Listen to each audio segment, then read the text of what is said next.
Welcome to the GitLab Duo Coffee Chat, which should be a live learning session or learning session, how to use AI-assisted workflows with GitLab Duo. And the session is more like a coffee chat, so it's a little unorganized. We might have an agenda, but I'm happy to welcome Michael Aigner today, who's a fellow community member. Thanks, Michael. My name is Michael Aigner. I'm working at a company called ZKW and being a GitLab user for 8 years now, and be very happy to have the honor to try these things out and figuring out what AI can do in GitLab. Awesome. The things we have planned today, or what we want to look at, I probably will be starting with sharing my screen rather quickly, or at least for now, one window. We want to talk about GitLab Duo, and our agenda has some notes, what we might be looking into, but potentially like how to get started. And I have prepared our website.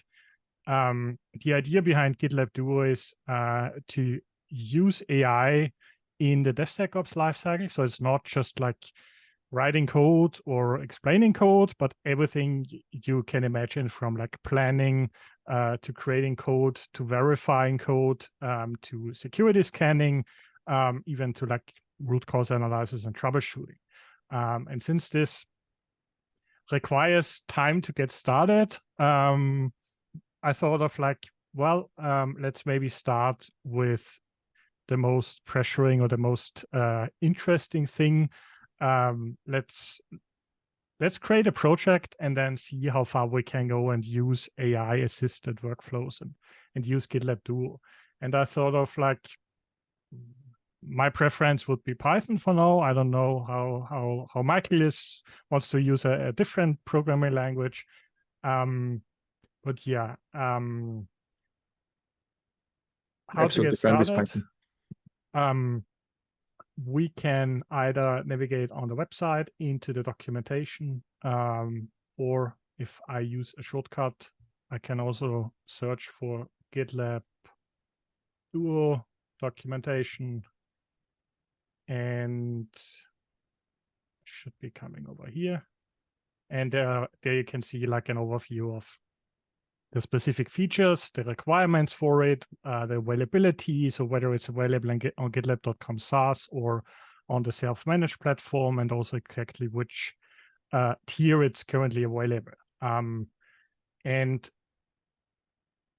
in order to use certain features, we need to enable that in our user profile, which I already did, and also, for example, set up our preferred editor, either the Web IDE or Visual Studio Code, or specific other integrations to use code suggestions and other features like GitLab Duo Chat.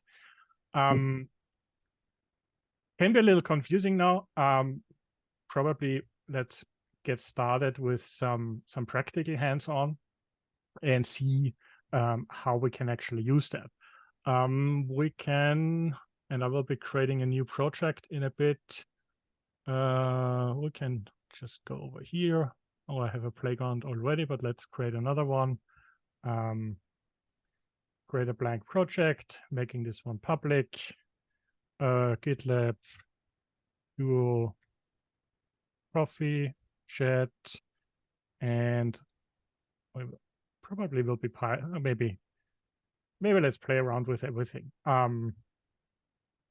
So now that I've created my project, I, for example, want to edit the README.md, or I want to edit new files to the project. So what I can do now is open the Web IDE, either by navigating over here, or there's a shortcut, which is the dot, which also opens the Web IDE. And a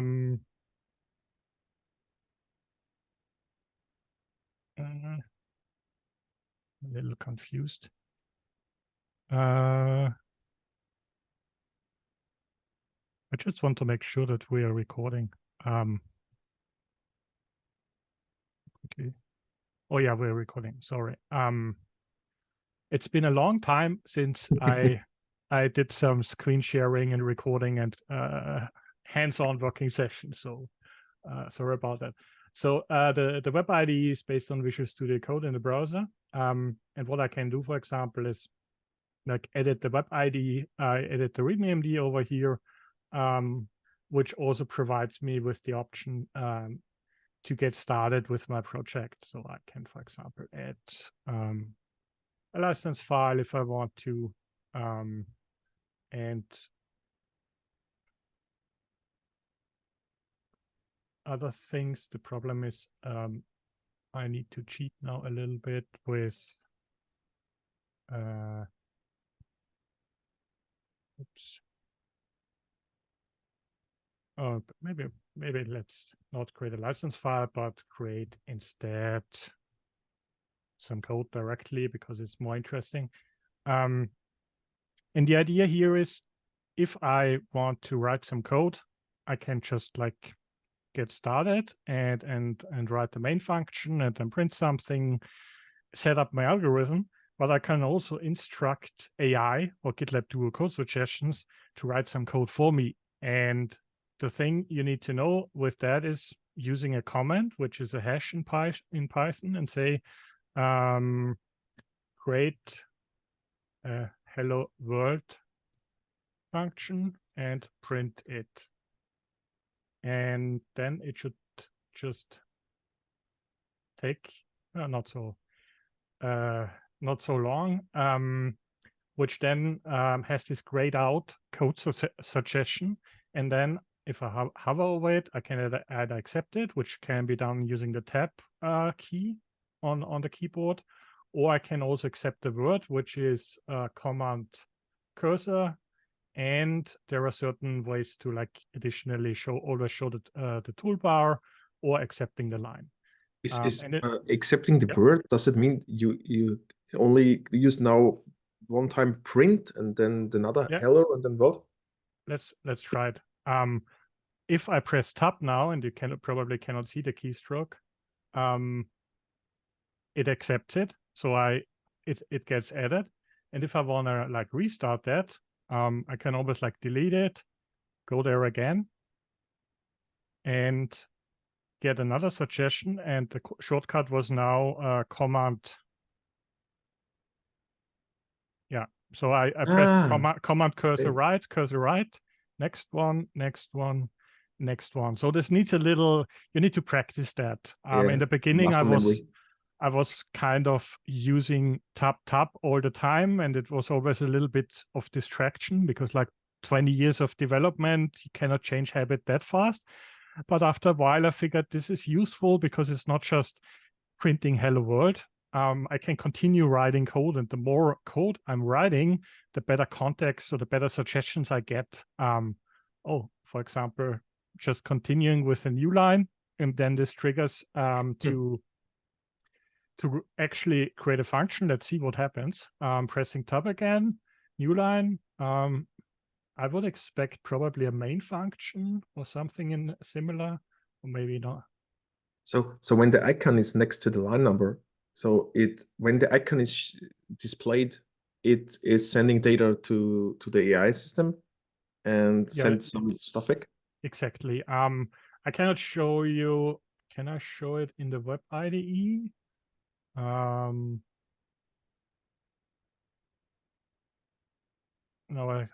oh no, we don't have a terminal in the Web IDE, but I can show you later in Visual Studio Code how to look into the debug log of the workflow extension, where you can see how it communicates with the API for the code suggestions, which is also helpful, like to debug it. Typically, the icon at the bottom is okay. In this regard, we actually encountered an error fetching something. But this is also something to report, for example. So in case you are encountering a problem and you're testing code suggestion, there is the beta feedback where I'm also active in. So it's a bit long of an issue. But if you encounter any problem, you can jump into that issue as well. and provide feedback. So adding this as a resource over here, and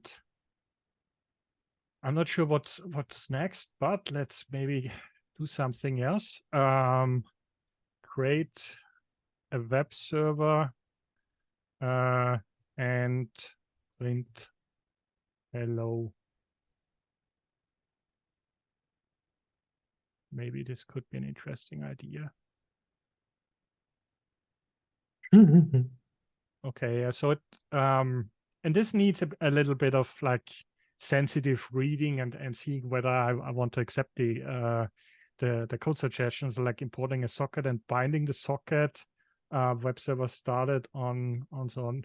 Maybe I want something else. So I can also say, sorry. I can always go back. So when I don't like the when my prompt is not good enough and I see the suggestion, so I can always move up and say, okay, extend my prompt. And then I get a new suggestion, like using create a web server and print hello world with Flask, for example. Exactly, this is a great input. I was exactly trying to show you or to show everyone that multi-line suggestions also work. So I can say, well, create a web server and print hello, use Flask as a web server, print hello. Oh no, maybe let's go with this with this one and see what it does. And I mean, it's not perfect, but it tries to help you in the best way possible. So in this example, I'm importing Flask from the Flask library, which means I need to install it later on, but it's a different requirement. Creates an app, and the app has a route with and defines hello to be printed when you actually run the application, which we cannot do now in the Web IDE, but this can be we can actually like accept this one and then move to, let's commit that. The shortcut for committing something in the Web IDE is similar to Visual Studio Code. It's Control-Shift-G. And I want to say add Flask web server example. Command enter commits that. In this case, I want to commit to the default branch. And I need to switch my screen share a little bit. I want to share my screen, but portion of the screen.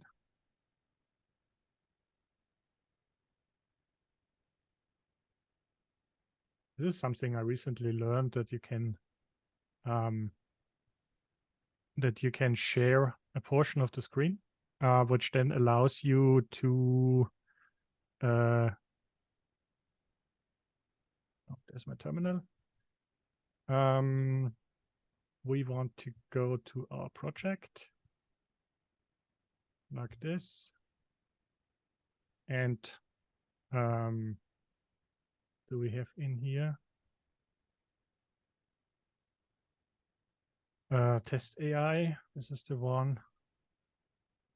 Yeah, and I'm a terminal user, so I clone it over here, but it's also possible in Visual Studio Code. But I also recently, or a while ago, I learned if you type code dot, like open Visual Studio Code and the current project, you can actually do that. And it opens up the project over here. And we get to see we have our wonderful web server over here. And I think you can see that, right? Yeah. Okay. So what I have here is my Visual Studio Code. It also has the GitLab Workflow extension installed. Everything is configured. And before we continue, or we actually wanted to run the code. So Command-Shift-P opens the command palette in Visual Studio Code, then search for terminal, and I use that quite often. So it's already there. So we get a terminal. And I do have Python installed through Homebrew, which is Python 3. Hello, so tap works. And Flask for some reason is already installed. Otherwise, I would have needed to install it. So in order to not cheat, you can use pip, which is the Python package manager, pip3 install Flask like this, and then it should run and install everything on your local environment. Best practice is to not pollute like your homebrew installation, but rather use virtualenv and other installations. But for now, this is sufficient for me testing things. So yeah. Just a question. So the Web IDE VS Code based, and the local one is so the EA stuff is completely powered by the VS Code extension, right? So when you have the normal GitLab workflow extension, you have enabled AI, then you get also the AI stuff, right? Yeah, exactly. And just I missed to explain that earlier. If we navigate into the code suggestions documentation, this explains the setup. So for the Web IDE, the GitLab workflow extension is enabled by default. So I have everything available except for if I use SaaS and the Web IDE, I need to enable that for the top level group and my account. So for me, I'm in a GitLab group. I have it enabled, and I also have it on my own account, which links me over there. And to be honest, I cannot remember that, but preferences, enable code suggestions, save changes. And the group owner also needs to enable that for your group if you're on GitLab.com SaaS. There is also documentation for enabling that on self-managed, which will go through a specific tunnel to communicate with the SaaS platform as of now.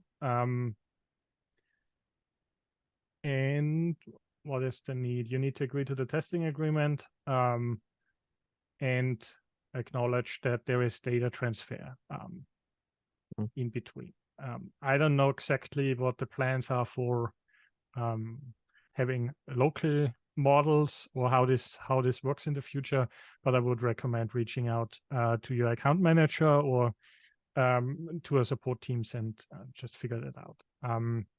But in the end, it will work the same. So it needs to be set up, it needs to be configured, and in order to use it, you need to add it into your supported web into IDE, which means it's available in the Web IDE. But if you use a local IDE, it can either be Visual Studio Code, JetBrains, Visual Studio itself, so not the code, but the full edition, and also neovim. Neovim is a different version of Vim. I haven't tried it yet, so I have been using Vim for too long to change habits, but you can see there are different versions being supported, and typically I have tried so far C++, Go, Python, Rust. So I've been learning Rust using code suggestions in the past months, and also Python a little bit. And my next project will probably be TypeScript at some point. Generally speaking, you need to install the specific editor extension, so the GitLab Workflow extension for Visual Studio Code, which requires you to use a personal authentication token or using OAuth against GitLab.com SaaS or your instance. The Web IDE doesn't require any configuration. Yeah, and then there are certain plugins and extensions. So these steps are required, but you only need to do them once, or you use some like automated deployment, provisioning for desktop clients or whatever, which can be helpful here. And once that everything is like set up, you can actually use that. And in order to, oh no, it's not settings, it's preferences. Preferences, no. I don't actually. I want to just see the preferences. Peak preference. What is that? When you open the first command, you get the JSON version of of your stuff. Okay. Yeah, this is, I have been testing some feature flags with the GitLab extension. If you look into the settings JSON, you will see that the GitLab AI-assisted code suggestions are enabled. This is like one way to debug whether the extension is enabled. Preferences, workflow. No, I think you should open the preferences directly and then type in, just open the regular preferences. Yeah, settings. Yeah, it's actually. And then type in now workflow.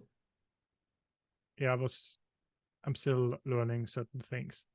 So we have the GitLab workflow extension, and there you can see I have the code completion or code suggestions enabled. Preferred account is only or is useful if you have multiple accounts. For example, if you use GitLab.com, but also your company instance, you can add your account name, which should be used for code completion, for example. Specific certificates, which can be configured.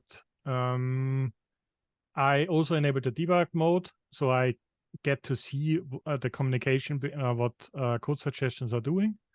And I also have GitLab Duo Chat enabled, which we will be looking in an instance. Anything else is more or less not relevant for AI workflows right here. So it's like you need to enable code suggestions. You need to enable Duo Chat if you want to use it, and the debug setting is helpful. So just one question. So when I have a self-hosted instance, it means that my IDE is talking to my self-hosted instance, and my self-hosted instance is talking to GitLab.com, right? Yeah. Okay. So there is no proxy issues or something like that because you're tunneling to the same system you're already using. No, in order to use code suggestions or like the AI features in the future, it needs to have this tunnel between your GitLab server instance and GitLab.com. And as said, there might be an option in the future, and I don't know, to not have this connection and have everything on a local basis. Yeah. But for now, if you plan to like use it on your self-managed instance, you need to use cloud licensing, and then kind of the authorization and security is done automatically. And if you need help with the setup, it's just a support ticket away. I quite like the setup. It's an online connection, but because when being an enterprise and you have a proxy, you can, when it's talking to your instance, you don't have this typical proxy war. Yeah, and it's way easier to set up. I don't know the exact technical details, but since the source code is source available in the GitLab repository, you might even like check it out yourself. I haven't looked into the actual source code yet, how everything works, but I do know that for example, when I ask, or when let's try it out in a bit. When I use code suggestions on my Visual Studio Code in my local instance, I'm based in Nuremberg. My carrier is level 3 via Frankfurt at some point. I'm directly communicating with the GitLab.com SaaS Rails server, or like the REST API at some point, which then streams me the results. And what kind of happens when there is a suggestion being made? The context of the current scope is being like taken, and then it's evaluated against the model. You get a response. Sometimes you don't get a response, but there is never something happening that this data set is being used for training the models. So the models are pre-trained or like enhanced with specific quality additions by engineering teams. And your code is safe in that regard. So GitLab Duo is built with privacy in mind, to ensure that IP stays where it belongs, like in your company. And in order to like consult that, I would recommend checking out the terms of service and the legal agreements in order to be safe, and ask your account manager for any type of questions in that regard.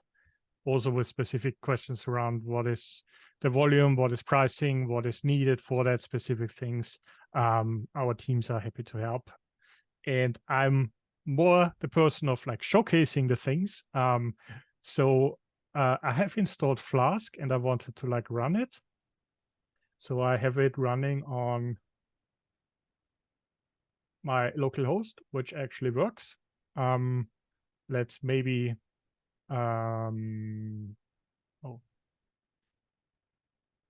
modify that in a sense of use Flask as a web server, but I want to say hello to Michael Aigner. Let's see what happens. Okay, now in this context, it doesn't make sense. So this is also something to learn when using code suggestions or like code assisted or AI assisted programming. Sometimes it makes sense to like write down a flow. If you need to modify an existing generation, it might not produce what is expected. So what I can do here is, for example, remove that context and then say, well, create a web server and print hello, use Flask as a web server, and then continue say hello to Michael Aigner. For like deeper refactoring, it kind of makes sense to write code top down or navigate into the function where you know the print should be happening or you want to have a modification. So over here, now I'm using Visual Studio Code. So it's on my local instance. I can accept that, press a new line, and also get a similar suggestion. In Python, you need to check for this if __ name _ as main. This is kind of the main entry point for executing the script. And then it should be running this one. And when I navigate over here, press Control-C. I do hope everyone can see that in the recording. I might be making this a little bigger. Oh,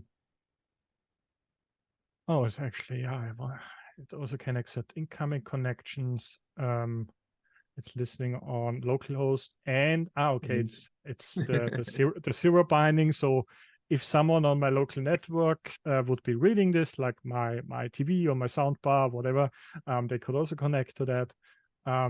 But yeah, so it says hello Michael Aigner, which is a great iteration in that regard. Do we have something more?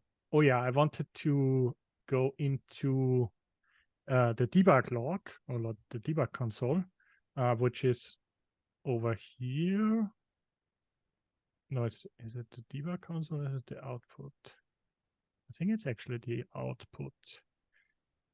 The output has a GitLab workflow entry from the extension. And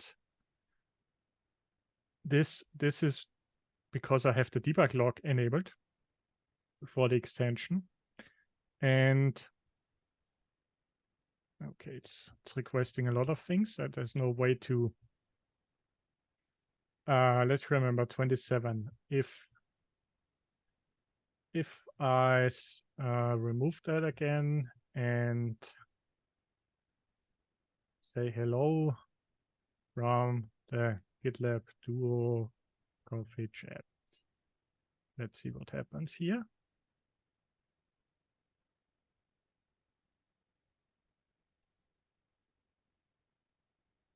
And we can see that there is like fetching completions. Okay, this is actually new. I didn't know that the model engine and things are also being added to the debug log, but it's it's a good way to verify what is happening. So in this case, I got one completion, sending event for completion. I didn't do anything. I'm accepting it now. And a new one is being added. And a new event is coming. Or I can actually see it's Python. This is helpful.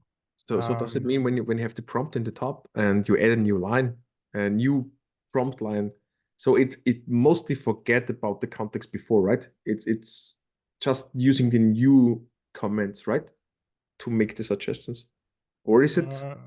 It's not concatenated. So when you now enter in the line 4 a new comment for the prompt, it only uses the new stuff, right? It's not using line 1, 2, 3. It would just use line 4. It depends. The problem is now it tries to guess something in which probably doesn't make sense. But we can print the current time too. The thing which happens now is it doesn't change the source code, which happens below. So this is something which is not code suggestion, which needs code refactoring actually. And I think I haven't seen something yet that allows to refactor the code based on what you're trying to do. So what I learned when using code suggestions was, if I want to have that, I might be removing this. And then it knows that it can make a full stuff. And then kind of continue what I want to write. But the way I kind of try to, it's actually a good suggestion this time. The way I try to iterate on that is sometimes accepting the suggestion. Oh, good, goodbye word, interesting. Sometimes okay. It like, oh, interesting. So yeah, if I would, if this would be running on my web instance now, we could actually test that. Okay, interesting. What's next? Okay, goodbye age. I think now we are getting into an endless loop at some point, maybe. It seems so. But yeah, when you not type, so it's respecting the prompt from above, right? Or is this also? Yeah, it's using the context in here, so it knows we already have like hello name, goodbye name, what could be the next potential addition, and the model knows that someone might be asking about the age for a specific algorithm and whatnot. But sometimes the suggestions are not good in the context they're coming. Okay, this prints time. It could also be print the current time, so it makes more sense to what I wanted to have above. But it can also happen that sometimes it needs more instructions and say, well, no, this is a comment. Run the web server. So for example, I can continue instructing what should be happening. And this was the thing I was missing, because sometimes you're writing code and then you're like, hey, I'm done. You execute the code and nothing happens. I'm like, okay, actually, we should be having like this run method. So I would say code suggestions can or will help you write code more efficiently, but they don't replace you as a developer knowing about the algorithm. Maybe we will reach that at some point we are using low code or no code, or things where you like model how the algorithm should be looking like, or how the application interfaces are looking like. But to some degree, I still need to understand what's happening here. And the good thing is, I mean, writing this on top and generating a full boilerplate of source code might work. It can be a good way to learn, but it's also, we can like save that now, and I actually want to commit that. Update web server, and yes. This is a little confusing. I'm more used to using the Git CLI, to be honest. But for example, I want to go for an advanced file and say, okay, what could be writing? Read a log file named log.log. I wrote a blog post a while ago on the GitLab blog, learning how to use code suggestions to parse a syslog file using different regular expressions, because I as a developer, and this is now me, my personal opinion, I hate writing regular expressions. I really hate it. But if someone helps me with that, it's amazing. I want to open the syslog, and then I want to parse the syslog formats using regular expressions. And I know there are certain RFCs. One is intact and deprecated, and one is like the existing one. And I'm not sure if I will get a suggestion here. I will get one. I would have never. I have no idea what this source code actually does. But it tries to parse a specific syslog format. So this looks like months, hours. Yeah, this could actually be interesting. Print parsed. So it parses the syslog, imports that run the function or run the code. Oh, let's see what happens. And then I need to have like a syslog file somewhere. Okay, running the code. What happens next? And sometimes it can also be a little slow depending on the context. And the more, for example, it didn't understand that I want to actually execute the code. So execute the log parsing function, which is also something I tested with SaaS providers like ChatGPT or other variants. The more verbose you are, the more low context you provide, the better the suggestions will be. So in this regard, what's this log line? Oh, and this is now me. I didn't read the source code. Actually, this is a function, and the function ends here. And this is a main source code that gets executed. So basically, what I did wrong here was I don't need that. What I can do now is if I switch over to the terminal again, and run Python 3 advanced. Yeah, okay, there's no such file. Now I need syslog format example, or maybe let's GitLab block. Oops.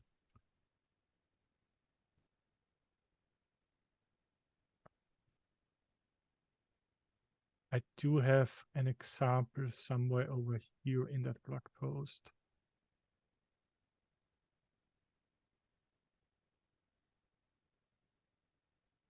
Actually, it's in the project. Is this a syslog file? Yes, this is a syslog file. Or maybe,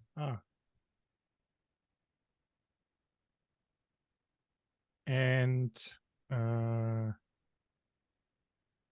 create syslog.log file over here, and then see what happens.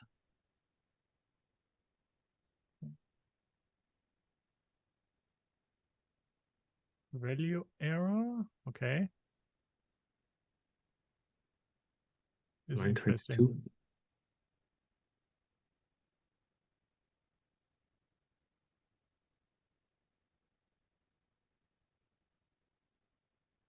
What is F? The file? Oh. The file is closed. You have the F from above, and it's the risk statement is already closed. So it's using a closed. So in this context, what it should be doing is kind of, since the function is over here and we already have it. I mean, for these kind of things, I need to use my brain. And in this regard, it has the problem that the function needs to be defined at first.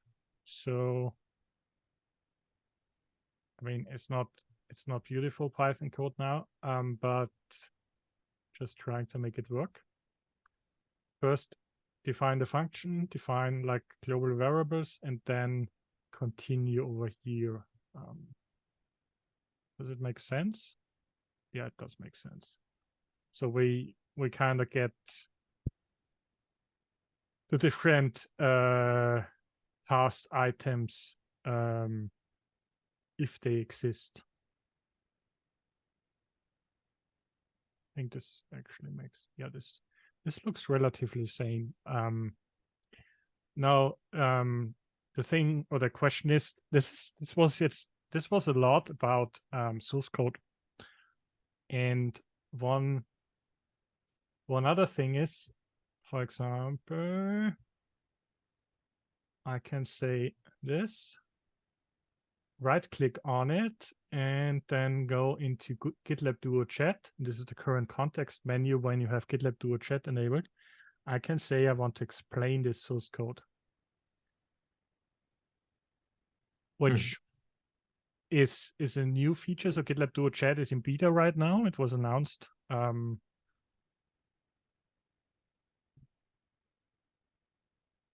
Okay, this is a little. Oh, it's long. Yeah, I need to. The formatting is a little off, but we can provide feedback on that. The function takes a syslog line as input. It uses a precompiled regex pattern to match and extract the timestamp, host, and message from the line. If there is a match, it returns a tuple containing the extracted thing. Okay. For some reason, the snippet is not formatted correctly, but it explains what the code should do. We actually provide feedback. It was helpful. The Python snippet was not rendered correctly. So when you use that option, our engineering teams can take a look on that. So I can submit that feedback. And I could also, and this is me jumping into GitLab Duo Chat now, I can also continue the conversation here. So I might be wondering, okay, I understood this now. Explain how regular expressions work in Python. And sometimes it might be helpful. Sometimes it also takes a little longer because I used to ask questions that are pretty complex, or it needs to collect more data based on what is needed. I can also like make the chat a little bigger. It's more like, how much space do I have? The thing I personally like about GitLab Duo Chat integrated on the left-hand side is I can continue writing code while kind of reading. It reminds me of the early days with Visual Studio and MSDN, looking up things, figuring out how to write the code and how the functions are being named. And in this case, I can actually learn how regular expressions are being implemented while I try to, for example, improve the regular expression myself. or I could also ask GitLab Duo, create a regular expression for IPv6 addresses.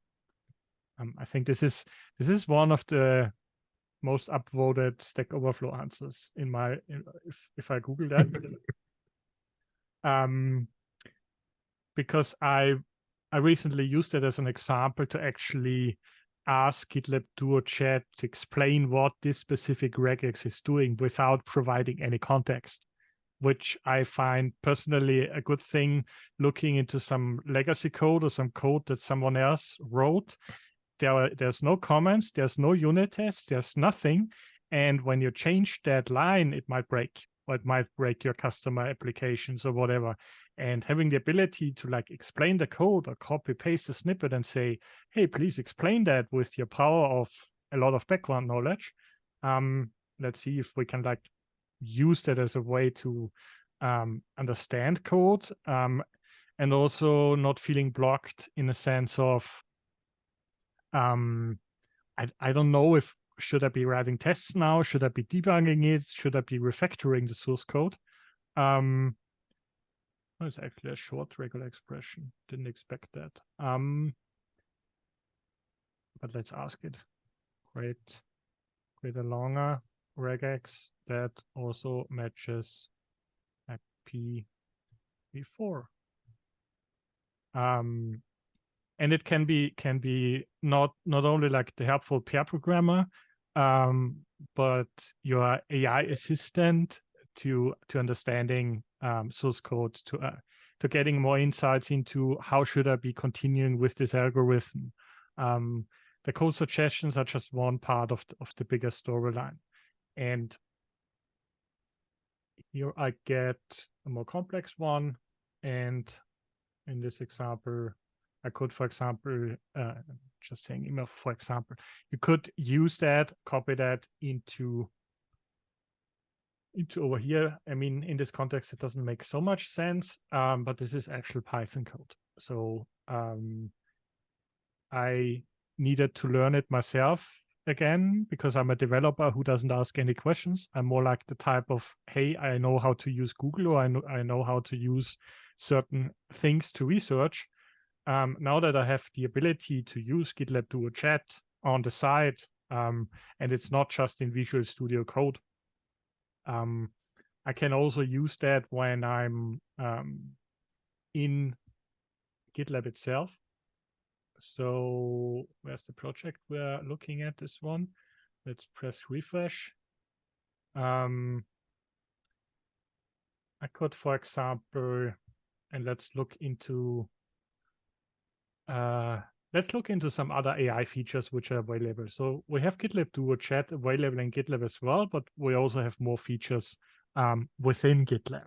And to provide you some insight of what is possible, I will quickly switch into my slide deck, and I know we are talking probably a little over.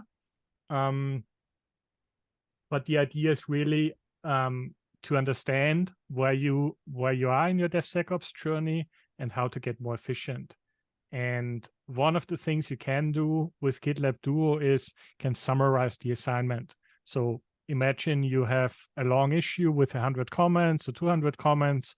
The description doesn't say much about it or hasn't been updated yet, and you get the assignment and say, well, please estimate how long it will take to implement, and also figure out what is needed, what are the steps.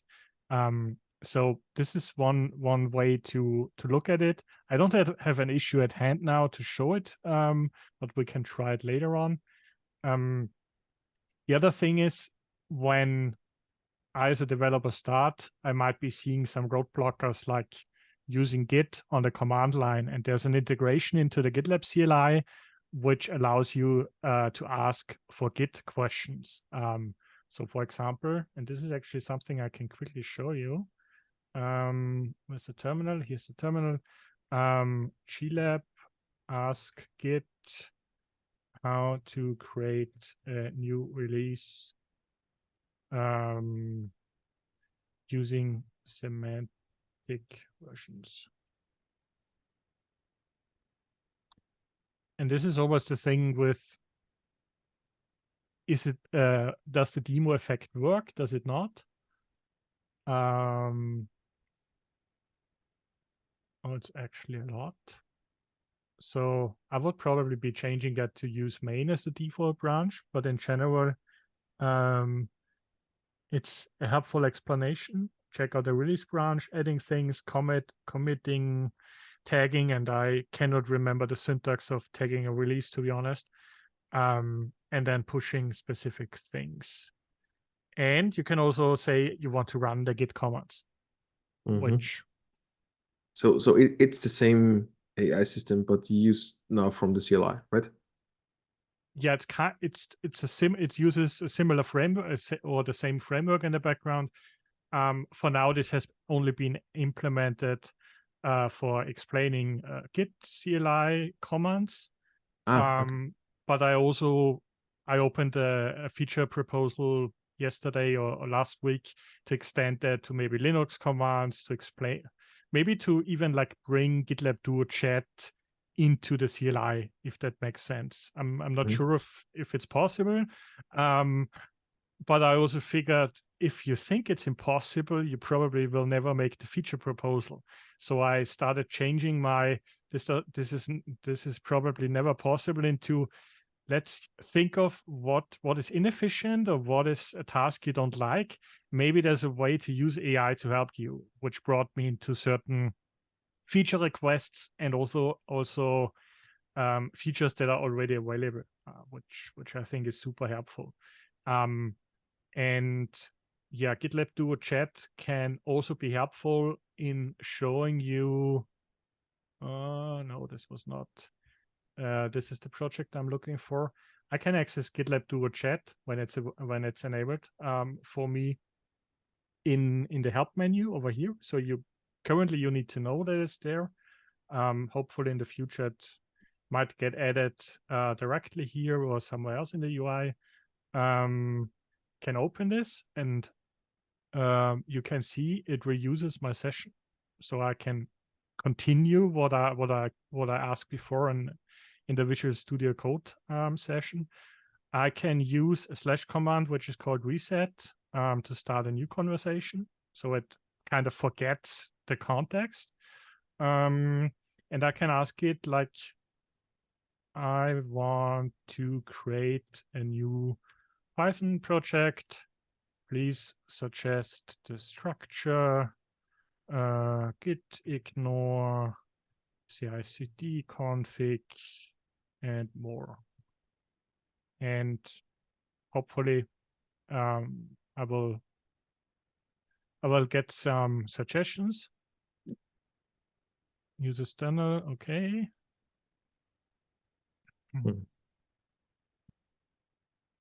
And what I really like about this is you're getting a summary. It's formatted. Oh, it's amazing. I can actually copy paste the GitLab CLI, GitLab CI YAML. I have never tested that before. It would be one of my next questions, because I see a lot of languages which are supported, but it would be interesting to write GitLab CLI YAML file directly. So we can, is this also possible? Or is it only possible via Duo Chat? So that you make a YAML file and you can use the code suggestions you showed in Python. Is that possible with the YAML as well? There's a feature request somewhere with regards to like AI assistant, CI/CD editing, or like even generating this. I also thought of like, hey, it would be awesome if I could just say, well, what has been generated in that context, like everything in here, please create a merge request for me, so that I can instruct GitLab Duo to say, thanks for the explanation. Please create a merge request. I do know this action doesn't exist, but we can try it for the explanation, and I treat it as a human being. So just being kind and get good responses. Please create a merge request with the GitLab CI/CD config. Maybe it tells me that this feature doesn't exist yet, or it does it. Okay, yeah, I still need to do it myself. The problem is now it's npm, it's not in the context. So I should have like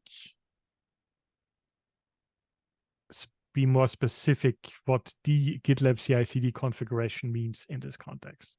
Maybe you can ask it to generate a git diff file or something like that, because it should be able to copy paste it. It's not directly the merge request, but it's the basis of the merge request. Python CI/CD configuration and as a git diff formatted output. And to be honest, I had some time in advance to learn how to write that.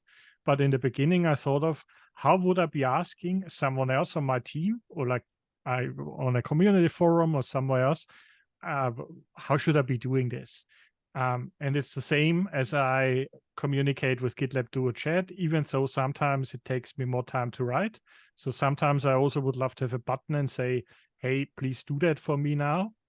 So it's a difference between conversational chat versus tooltips or buttons or UI actions. But I like both. So, okay, this isn't, oh yeah, it takes a while to actually stream that. And I think this was a change done recently. So you don't have to wait for the entire answer, but you get buckets of the answer as a stream, which makes GitLab Duo Chat faster. So, okay, this is interesting. This is a diff. It should be the basis, right? Because you can generate everything in a diff, and then you just use it and make the MR. It's a good idea. We need to document that somewhere as an idea or as a best practice. And I cannot make this bigger, but I can still create a screenshot for later. Or maybe we are also recording this session, so we could also ask it to like create a patch file, which is similar to a diff file.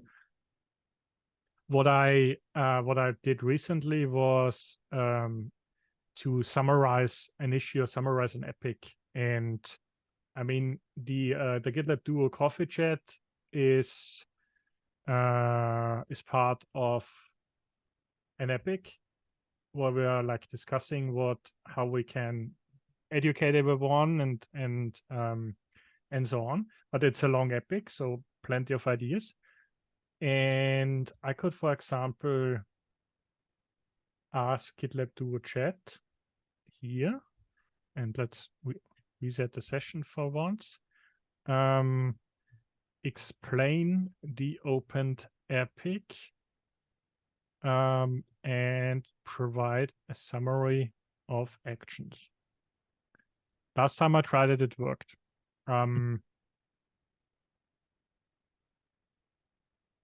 Sometimes it doesn't scroll. And depending on, I mean, you could also write 100 pages of an epic, which would take quite a while to summarize, or maybe even generate an error because the context is too much. Creating user stories, narratives, and educational content to showcase GitLab Duo features like code explanations and suggestions. We did that.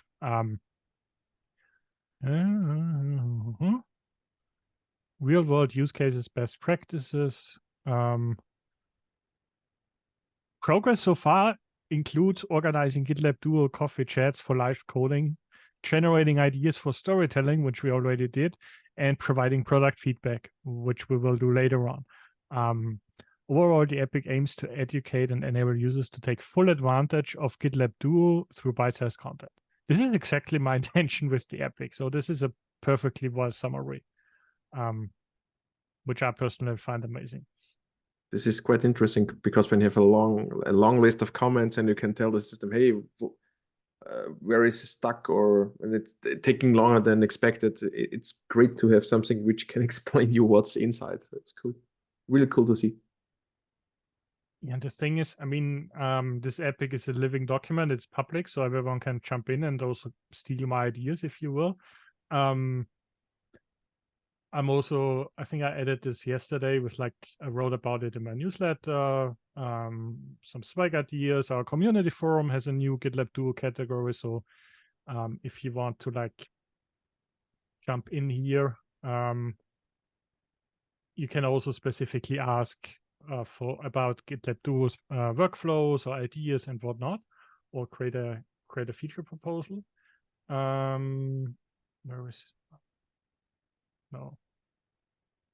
Oh, there's the epic. Not so many tabs, but still a lot of tabs. And there are some comments where I'm like collecting things, sharing things, and it takes that into account, because last week we decided to host this GitLab Duo Coffee Chat, and there will be more in the future. So when, I don't know, in January or February, when there are new comments, I can ask the same question again and say, well, what has been the update in the meantime, or things like that. So this is helpful. Do you know how long it keeps the context?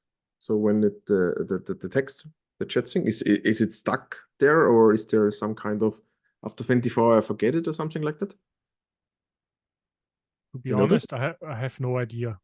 This is something we can ask, or we can you can ask in the customer feedback issue. Okay, because it would be quite interesting, because when it's be there and they come back 2 weeks later and say, hey, what's changed? So it's would be cool to have the context. Could you add this to the agenda Of course. As I go along? I mean, you're not obligated to add it to the feedback issue, but it's good to take notes and figure this out.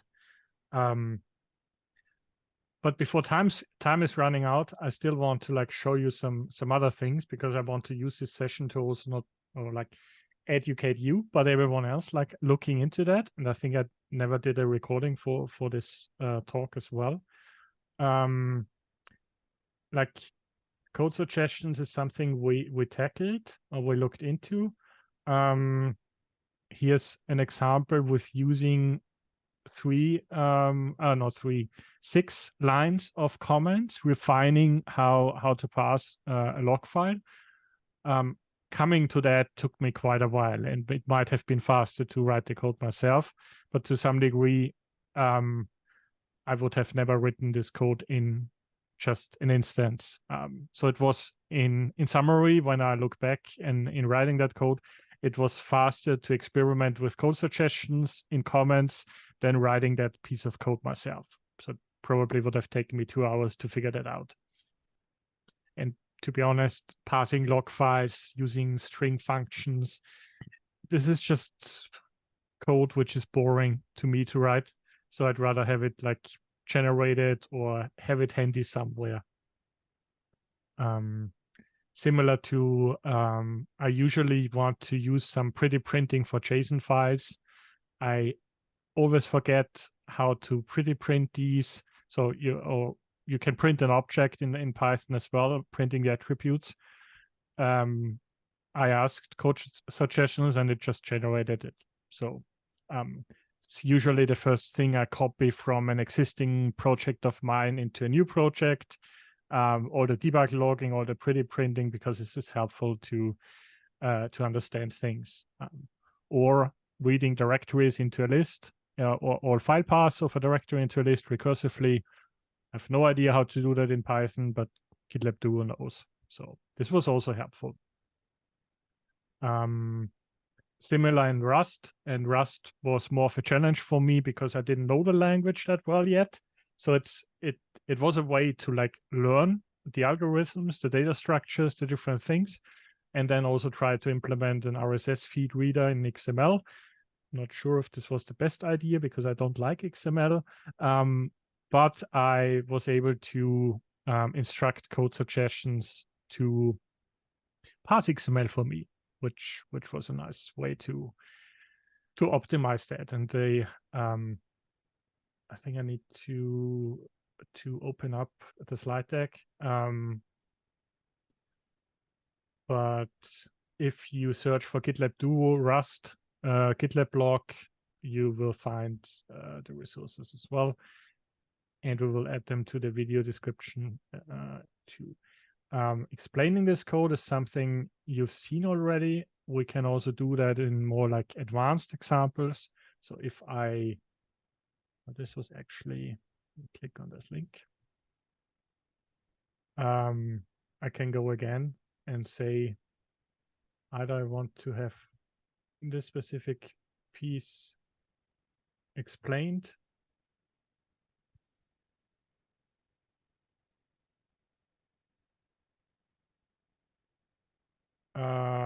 so there was this question mark being pop-upped. I get to see what it does, get it implemented over here. This is currently not embedded into GitLab Duo Chat, but it might be in the future. So this is still like an experiment as a code explanation over here. But it's also useful if you're reading an existing project, or it's not your code, it's like another team's project, and you want to figure out what's going on in that project, which can be a helpful way to like understand algorithms and whatnot. For reviewing, typically there's a situation in larger teams where it takes time to find the reviewer for the front end, for the back end, for the documentation. And suggested reviewers is a GitLab feature, or a GitLab Duo feature, which helps you finding the perfect or the best reviewers for that specific change. So it takes the change in the merge request into account, and then tries to suggest reviewers who might have edited these files in the past, or might be code owners and things like that. The difference to like using the models for code suggestions is this is trained on your instance with project data and never leaves your instance. So it's based on how your instance operates, how the groups and the projects are working together, and it can be a helpful way to like save time.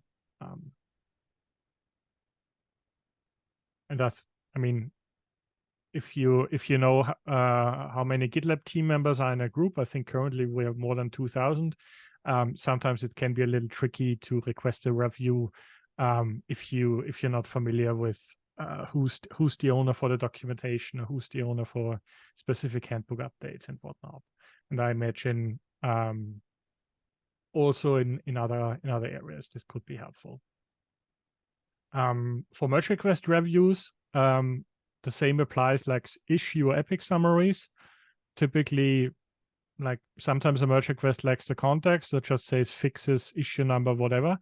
But what is the context of the merge request?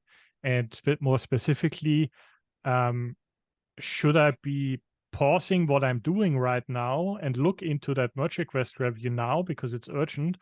Or if it would take me like 2 hours from the summary, say, okay, I'm scheduling some review time tomorrow or by the end of the week, which I think is a great way to also have that in the to-do list entries.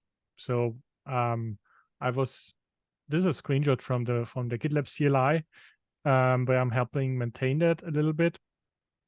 And I got a merge request review for some tests.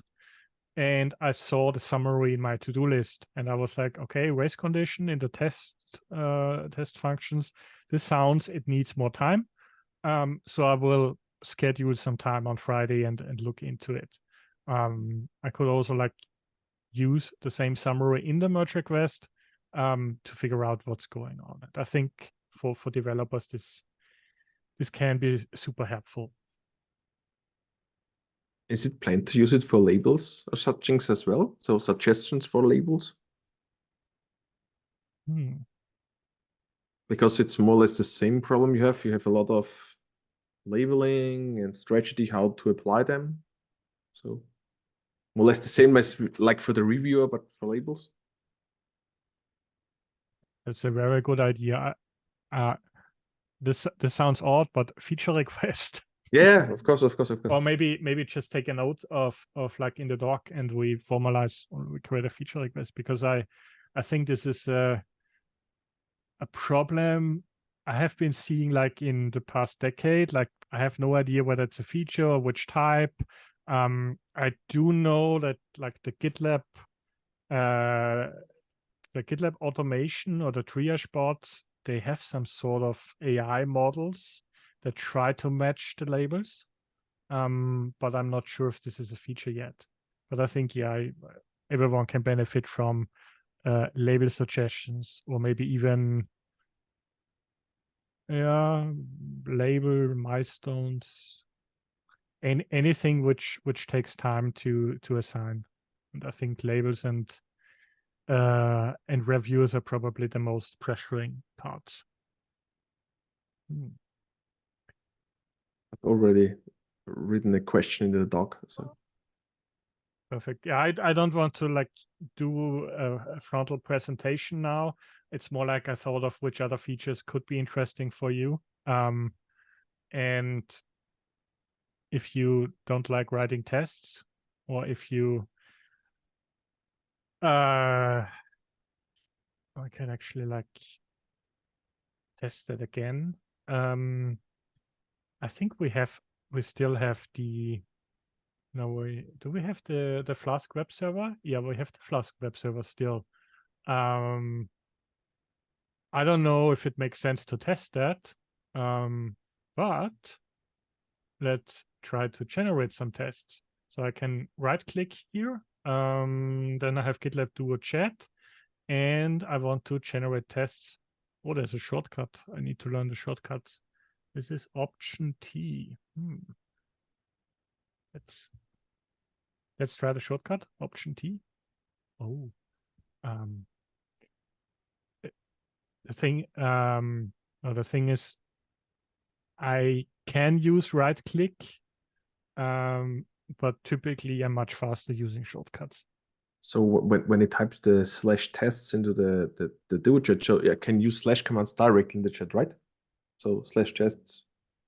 Oh, it does that. I think so. I have been discussing with our product managers around slash commands. So for example, I want to have or I think it already exists, /help to get an introduction. So certain quick actions are already available, or slash. Ah, cool. Oh, yes. I remember that this was announced last week. I didn't test it yet. So reset, tests, refactor. Nice. Explain. Let's try that in a bit. I think it's called code tasks as far as I remember. Generating tests. What does it do? Import unit test from hello. And the great thing is, okay, class, this one, for some reason, it's not formatted. It's helpful, but Python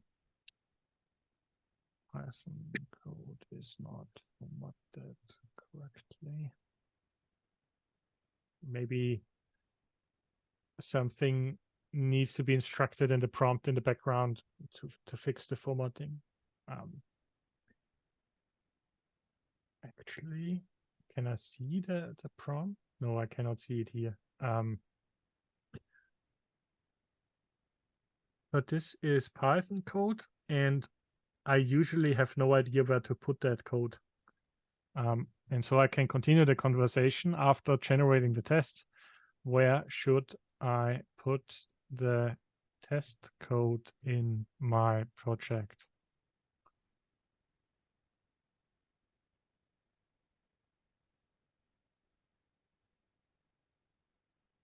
And again, I would love to have a merge request, but this is something for the future, I guess. I can, based on the documentation. Oh, there's a documentation.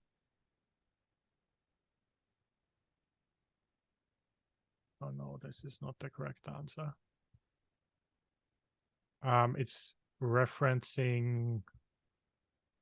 Oh, sorry, this was the one. Give feedback.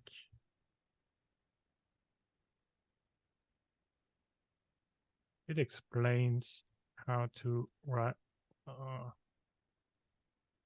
how to put unit tests for GitLab development into the project. Because GitLab Duo Chat can also explain how to use GitLab, and it uses the wrong context here. But I will submit this feedback. And where should I put Python generated test code in my project? So it's again dependent on the context.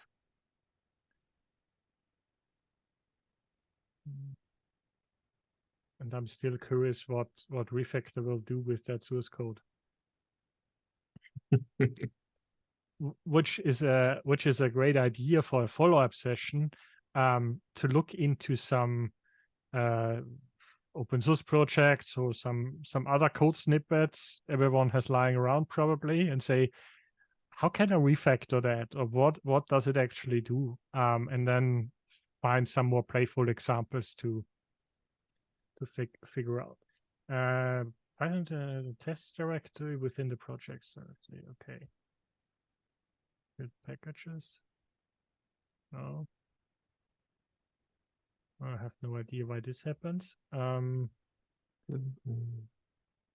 it doesn't sound correct, more correct, because typically you put it in a test folder and prefix it. So I would say it's more correct, but should link to the Python tests documentation.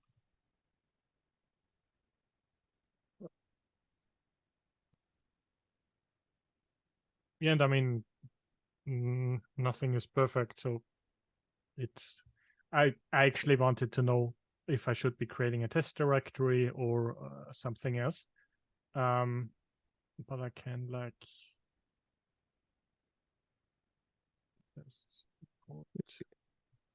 you can just put it in the file and prefix it with test underline, and it works. Ah, okay, this works as well. So you can write the test underline mytest.py or something like that, and then just put the text in, because from just looking at the code, it looks correct. So I can like write test hello or what? Yeah, something like that, pi, and then copy in the code. And I think you don't need the last line. This is not. It should work, but technically you typically use Python -m unit test discover to discover the test, but it should both should work fine. So. Oh, how do I run the test code? Yeah, ask Duo for how to discover the test or something like that. How to discover the test and run it. Probably should have written the Python test. But I think there's also a formatting issue, so you need to indent line 5 to line 15.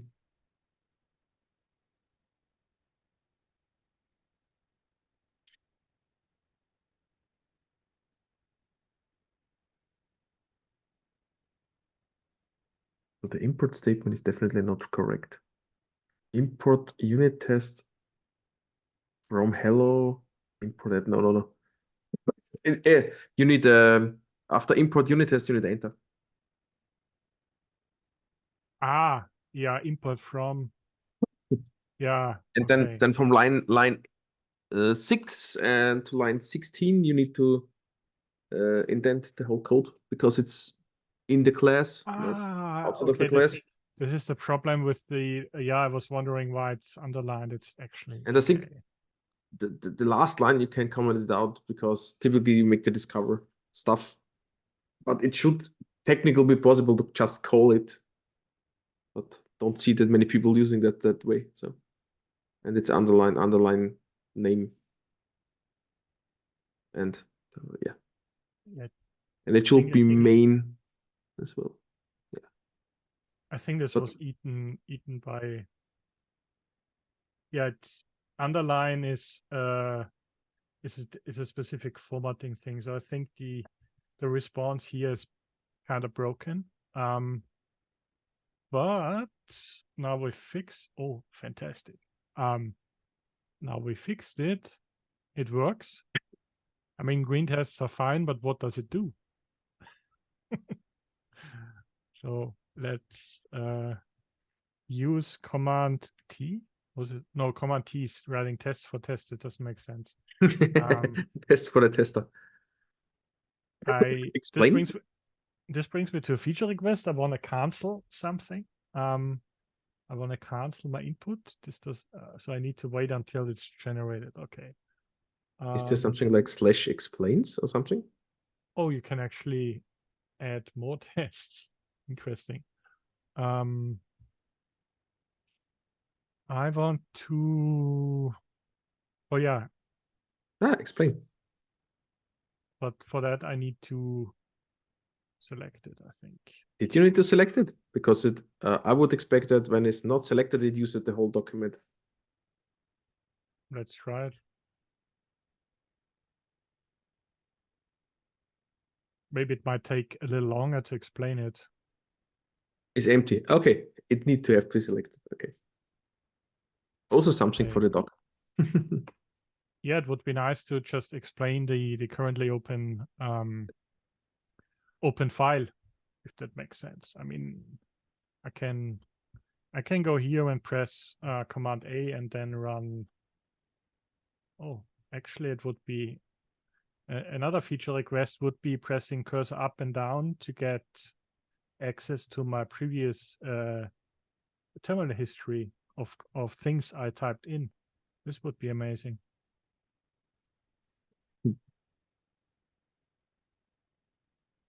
Or even like on a Linux terminal, Control R to search in your shell history. But probably it doesn't make sense in the UI. But yeah, I mean it's a unit test. The code defines two test cases. This method test time. Yeah, it's there's a formatting problem. I think it's Markdown, which is rendered and to underline means something different, right? Yeah. Formatting problem with. I make it bold. Yeah. Yeah, I think 2 underlines are actually making it. No, 2 underlines. For some reason, it makes it bold because bold is typically the multiply character. Just give me a second and I'll try it. So I wanted to actually look here. And it makes it bold, yeah. It's definitely correct Markdown rendering, but not in this case. It's not the correct answer. Yeah, I think maybe this is a general bug with the formatting currently in Duo Chat. I was wondering if we can ask it to refactor that code snippet. I mean, you don't need to refactor it, but I want to see what happens. Another thing could be writing. I don't know if there was an English term for that, but in German we say spaghetti code, which means you write everything top down and you don't use any functions at all. Getting that refactored into functions where you can generate tests for also using GitLab Duo will increase the code quality and also the test quality and ensure that you're not making mistakes. The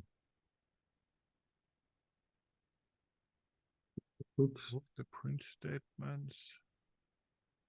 It's quite interesting that it doesn't add don't enter a lot of enters. So I'm not quite sure there is an enter and it's Markdown rendered and ignore the line feed.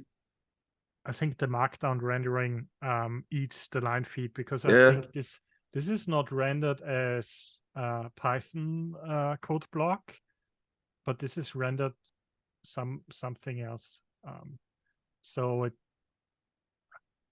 doesn't use it looks like it doesn't use code fences, or it interpreted wrong in the rendering phase. Yeah, either a code fence is maybe missing one backtick or something like that, or something else is going on. I'm not sure what this means, but maybe let's use refactoring with another example. So let's write some bad code with code suggestions, and no, not on our own. And well, not bad code, refactor. Oops. No, I wanted to call that rename.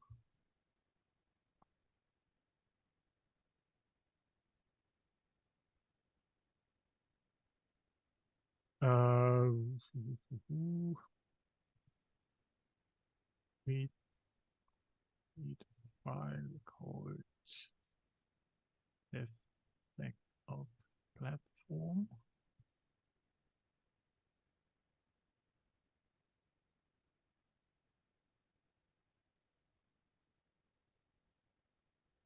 For some reason, I have a different indent. Parse the header. Parse the body. I'm not sure if I'm doing this correctly. How does it know if it's a normal comment or a prompt comment?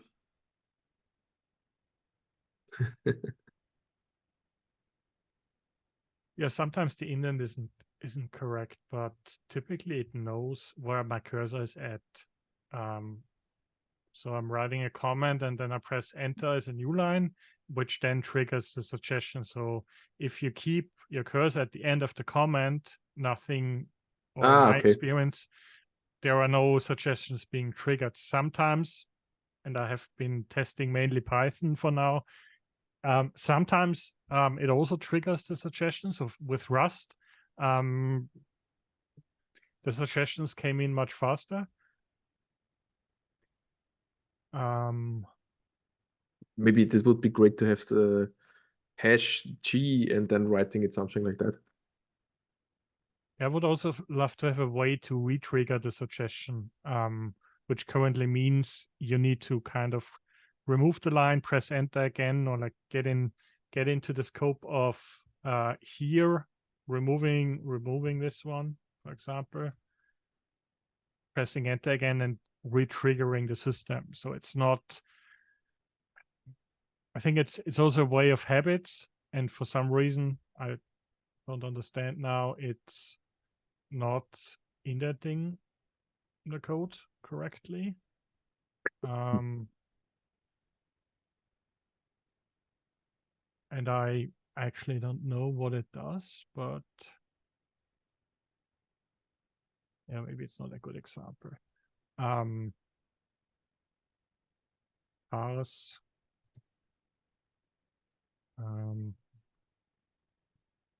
File consists of Markdown formatted content. Parse the headings and print them. So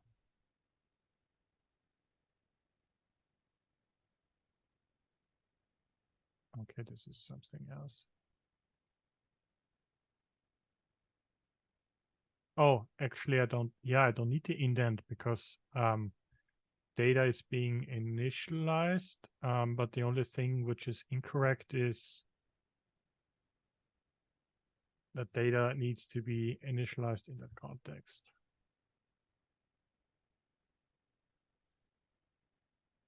And maybe there's a way to refactor that code. I just wanted to write some fast source code just now. And we also need to have like this file.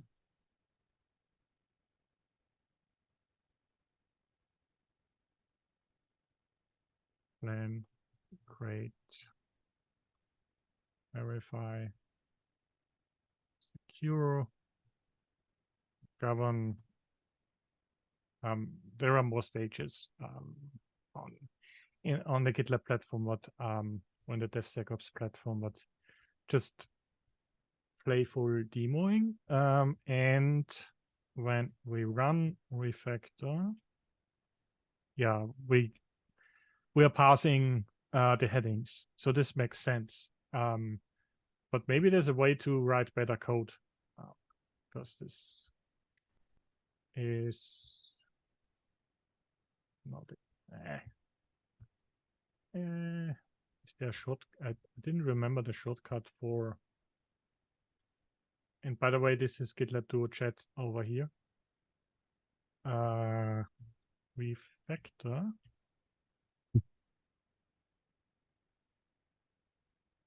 By the way, with the new VS Code, it should be possible in theory that you can use the whole Duo Chat and make a whole new window out of it. It's a brand new feature from VS Code. Okay. But you need to be, you don't be on the latest version, so I'm not quite sure if it's now working. I have no idea which version I'm at, but would be quite interesting because it's brand new as far as I know. Because when you have a second monitor and you can just put it on the second monitor, it's like your personal assistant. Oh.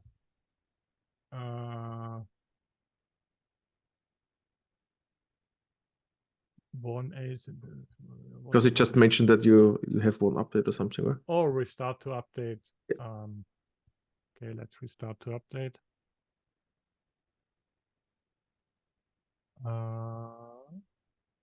Let me quickly. Oh. No. Yeah, I have another code. So just to give you the context, I'm working on CI/CD components, which is a different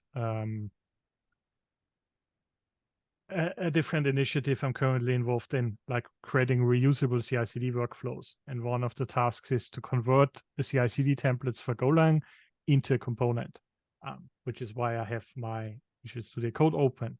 But I'm moving this again because this session is this is not a quite about this. interesting feature.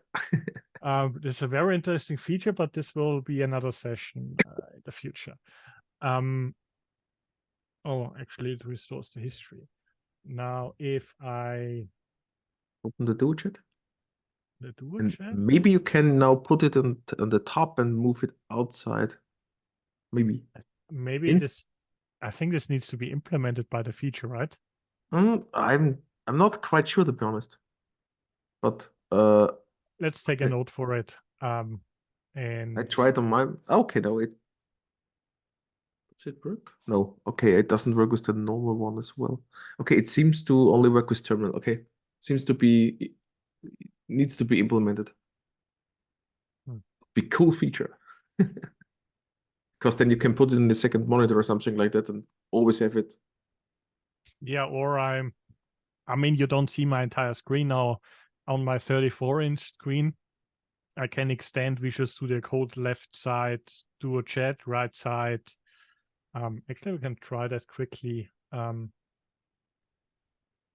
If I change this and change what I'm sharing, you should see my entire screen now.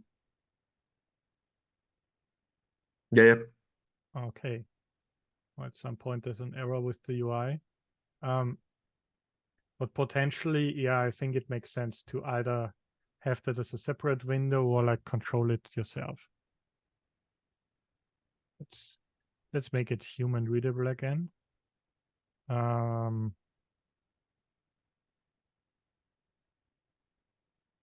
think I'm not quite sure. I think it's generally blocked by VS Code right now for the doc parts because you cannot move the Explorer out. So it seems to be only working for for the text files and the terminal right now. So I'm not quite sure if it's already possible for every window in VS Code. This is also usable, but for some reason, the Markdown heading is off again. It creates a new function, get headings, makes sense. Passes the headings, returns it, and prints it. But we're hitting the same problem as... It looks like there is a problem with Markdown in Markdown.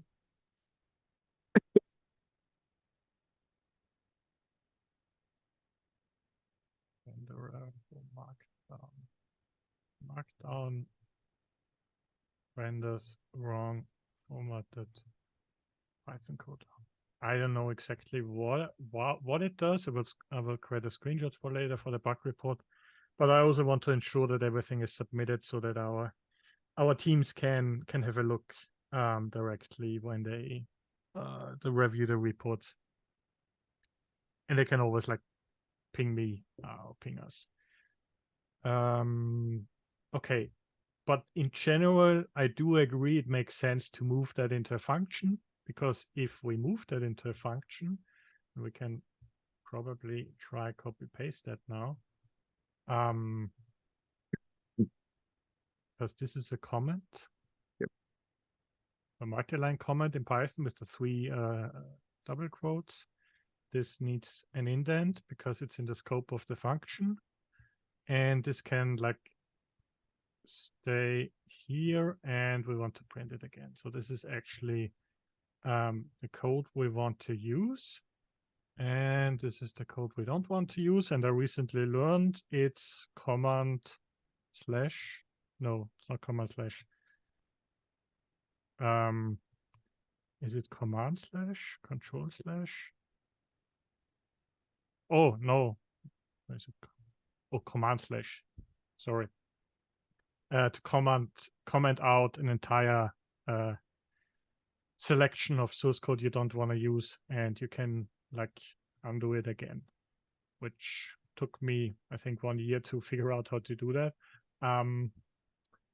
But it should be helpful. And if we run that thing now again, we get the same result, which is fine.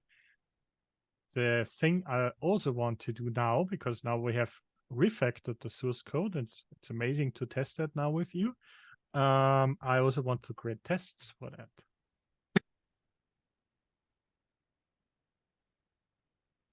And this is the announcement that the GitLab Duo Chat doesn't take 1 hour, but takes a bit longer. But I'm hoping I don't steal too much of your time. No. It's called Duo, so it's 2 no? hours, not 1. Yeah, I will let our teams know that every coffee chat will take 2 hours now, because I mean, I'm fine. I'm learning a lot myself, and as mentioned earlier, in the summary of the epic, we're also creating some storytelling. Like, you refactor the code, you generate tests, you make it, you increase the code quality. I already read some suggestions into the docs. It would be great to have a button to say, hey, I want to accept the answer, paste it in for me in the document, because then you don't have to go copy pasting. It would be interesting. So yeah, on a technical basis, I have no idea how this works with context here to context here. But I do agree it would be amazing, like copying like this button, the second button to accept the answer or something like that. Yeah. Similar to how code suggestions are being implemented.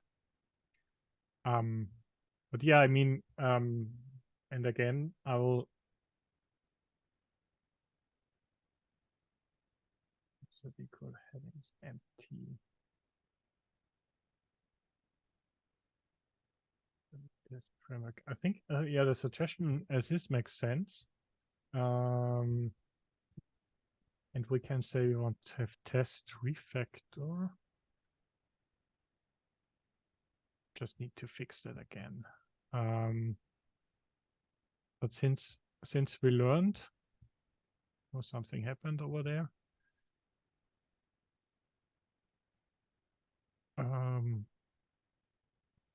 Okay, this got lost. This headings, we have empty with heading with invalid. File not found error. Okay, so we need a file, and I mean this is test cases. We need a file with headings, MD, with heading, with heading 1, Heading 2 and heading 3. 2. I think Markdown is not yet supported. No. So if there is a slash, like an X over the icon is, code suggestions are not supported for this language. So for now, Markdown is not supported, but it might be added in the future. Hopefully, because writing blog posts that way would be very interesting. Yeah, by the way, there's a cheat. I wrote GitLab blog posts using Ruby templates. So it's html.md.erb, which makes code suggestions think it's Ruby code. And from the context, it could help me with writing some regular expressions, with some sentences, with some formatting. So I found a way around it, but yeah, I generally agree it would be awesome to have like Markdown support and generate suggestions. Like I can ask GitLab Duo Chat, but I also want to have suggestions in writing documentation, generating documentation, and so on.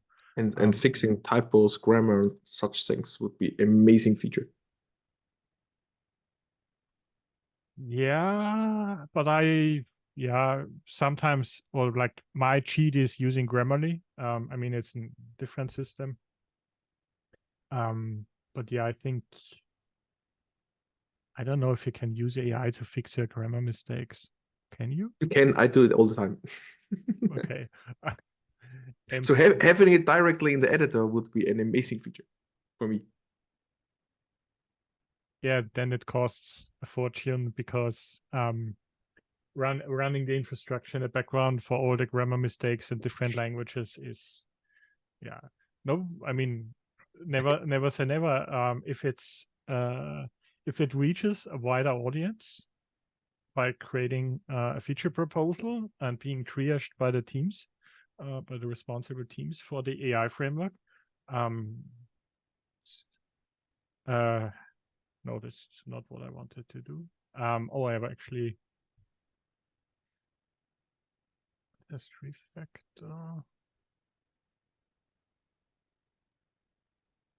I'm running test refactor. Why is it reading my DevSecOps platform file? Will you see that? Oh, blank rate. You running test refactor?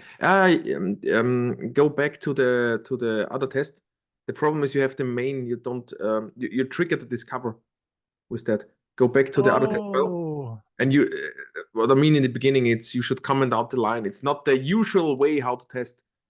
17 and 18 commented out, and typically you write Python-m unit test space discover. Oh, I'm actually abusing Python run. Okay. Yeah, it's the coding way to do it, but on the terminal you can write Python -m unit test and then discover. Don't forget discover. Enter. This is something what I would ask Duo Chat in the first place, because when you forget discover, it doesn't discover. What does it do when I do this? Oh no, huh? In the Windows version, it doesn't work. Maybe they fixed it already. I mean, this is homebrew. This is version, I don't know, 3.11.6. Yeah, I have an older version on Windows, so yeah. This is something which tricks me all the time. Yeah, so upgrade your Python version. I will do. Now for sure. I learned something new myself today because this is super useful. There's probably also a way to be more verbose, and so on. Oh, what we didn't do is I want to have a gitignore. Yeah, you should add the py cache. Yeah, exactly. Is this also supported by Duo or something? So I look could at my project, I won't ignore it. So give me a something like give me gitignore for a typical Python project or something like that. Yeah, you can. This is something I actually you can do. Please create a gitignore file for my Python project.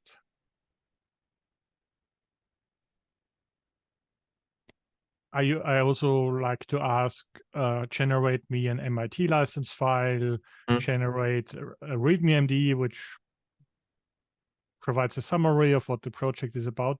I'm not, I didn't test yet whether it's possible like to do an index of the current source code and then summarize that. I think this is currently not possible. But it would be great to like these getting started components or boilerplates you always need. Also, I mean, in C++ is CMake is one of the build tool chains, which makes your life easier. But then it's like, are you using Clang as a compiler or GCC or whatever? It would be nice to generate that by default. And I do know, like in Rust, you have cargo for that, cargo init, and then you get like the structure of the project, but it's not available in other languages. I think you need to paste it again. Oh.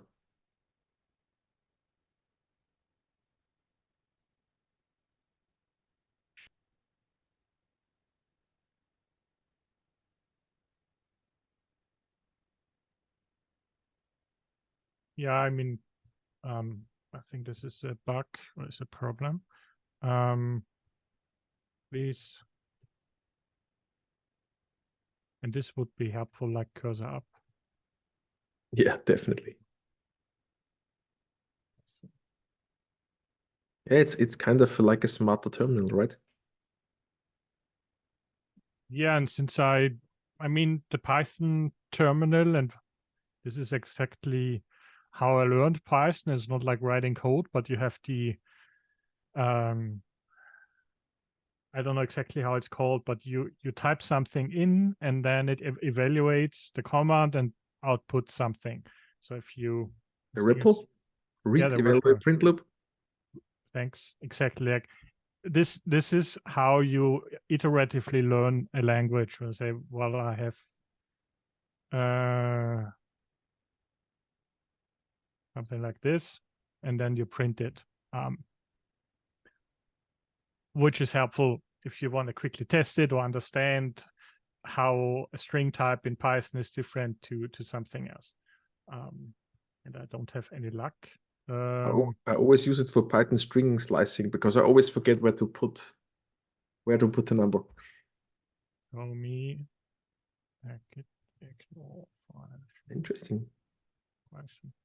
Maybe reset the context would help. Yeah, maybe it's like it's 6:30 p.m. In Central Europe, which means it's 9:30 a.m. in the San Francisco time zone in PT. Sometimes you can correlate slow responses or cloud responses with the time when people either leave work or they start work, which that's kind of the modern traffic jam.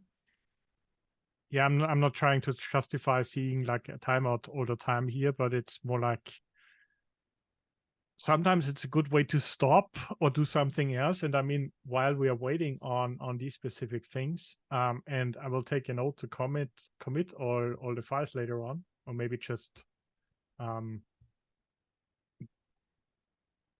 give up and do it manually. I mean, PyCache. The good thing is if AI is down or if AI doesn't work, you can still continue.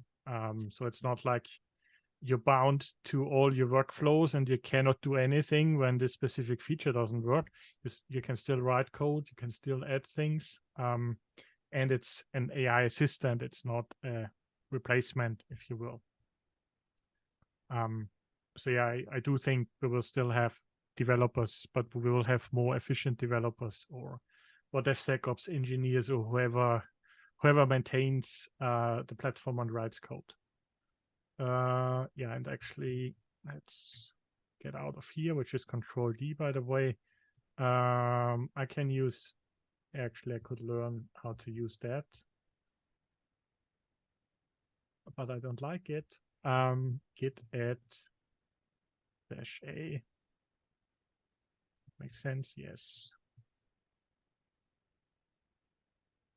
Add learning curve.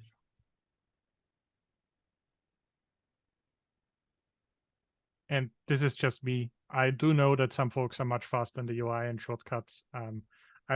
I'm happy to have my terminal in Visual Studio Code and just use the Git CLI there. I always use the shortcuts.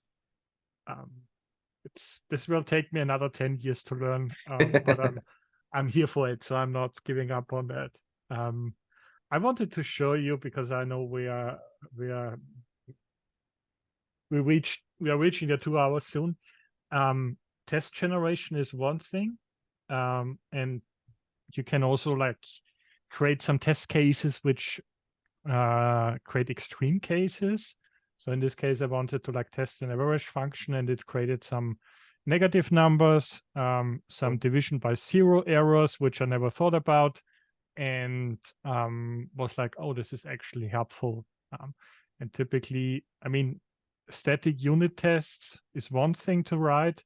It becomes also interesting with like dynamic tests or figuring out how to test something when it's deployed somewhere.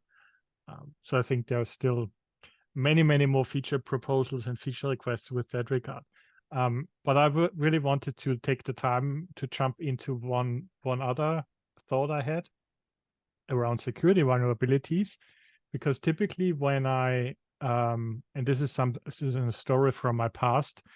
When I was an open source project maintainer, I got a CVE. My application was a monitoring tool with distributed nodes.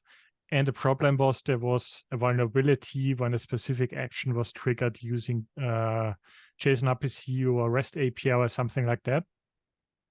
And the problem was, yeah, fix that by 2 weeks' time, otherwise it will be published and whatnot. So the problem was I was staring at a fancy CVE with like memcopy, buffer overflow. I think another one was also a timing attack when opening a file. So things I never thought would be even possible as developer. And so I thought, well, it would have been amazing if like 10 years ago, someone told me that AI could explain that.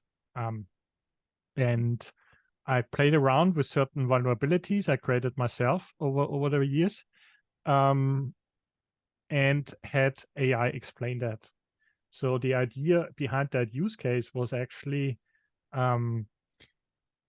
you use GitLab vulnerability scanning to detect the vulnerabilities, and then use AI to explain the vulnerabilities and how to fix them. Like get a proposal how to fix the vulnerability. And this is the screenshot, which again provides a copy-paste example. I do have the project over here. And what it does is it's some C code. You don't need to understand all the C code, but actually, I mean, we can ask. I can also try to explain it. I can actually read it. It creates a memory region, maps it, and the idea is string copy into a region needs a limit. Otherwise, you could be writing into infinity, which then creates a memory corruption or triggers some states where malicious actor could do something. And the other thing which happens is it opens a file and writes something to that file and closes it again, and then uses some chmod to make it read write for the user, or read write execute for the user, read write execute for the group, and read write execute for others. This is the worst thing you can do on a file, which is 777. I actually had it. Yeah, sometimes I get replaced by AI. Because that's a great example, or when you have such kind of code blocks with this, everything is quite short, and you can say, hey, tell me what that means. Yeah, and to be honest, I know I learned writing C code many years ago, also with hardware and assembly, switching to C++, and then there are like differences. But looking at what mmap does, I'm like, I need to read either the manual now, or I need to understand what map unknown means. I have no idea. So if I'm not typically familiar working with the code all day and I'm not the expert, this is super helpful. I mean, it doesn't go deep down into explaining how to improve it, but I can change the scope and say, well, what do I need for this? I think it's just one file, right? Oops, it was not. This is a main.c. Oh, and actually a GitLab YAML. Oh, okay. This is kind of boring. We can copy that. We actually didn't add a GitLab CLI YAML file yet.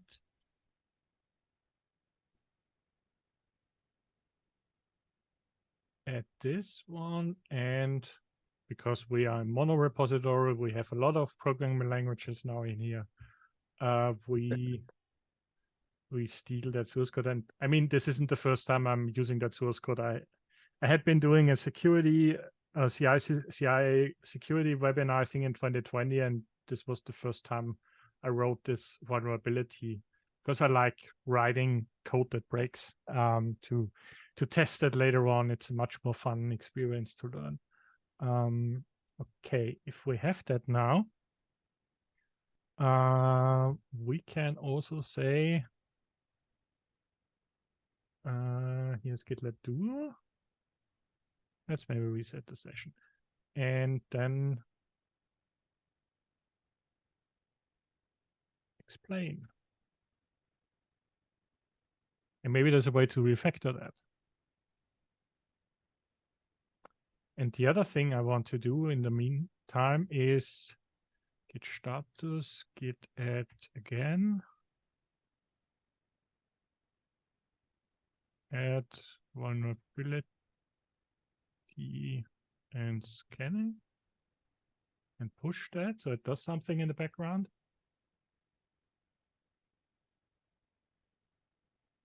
Allocate.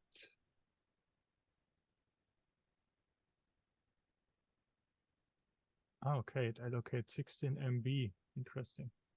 Copy a string to the allocated memory, print out the string stored.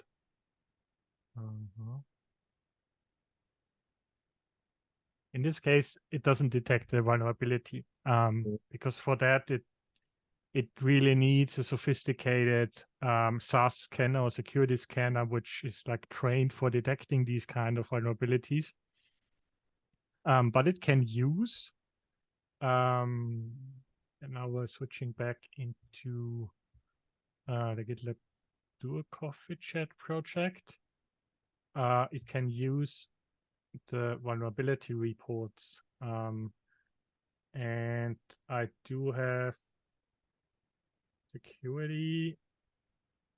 Let's go into security dashboard. Fantastic. We have vulnerabilities in our project.